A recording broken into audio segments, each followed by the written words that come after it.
Hi, today I'm going to show you how you can delete Instagram search suggestions.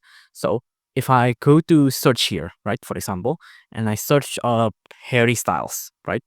So Harry Styles, and I go to his Instagram and I go back to search, you'll see that the recent part here is now populated with what I just searched. If you want to delete an individual, so for example, I don't want people to know that I've searched up Taylor Swift. I just click on the clear button here and now it's gone.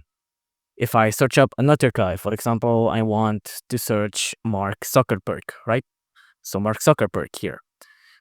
And now I'm going to go to the search bar again. And oh no, right now my reason is Mark Zuckerberg and also Harry Styles. I don't want people to know that I searched them up. So instead of deleting them one by one, I can click on this to clear all. So clear all, something like this, right? But if you want to delete the suggestion when you're typing, so for example, I type Mark, right? And I want to search up Mark Zuckerberg, but I don't want Mark Rober or all of these other people to show up.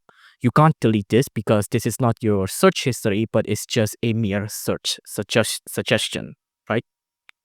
So you can't delete this, but if I go to Rustic Market here, for example, and I go to search, I can delete the recent one here by pressing this. If you like this video, please consider liking and subscribing.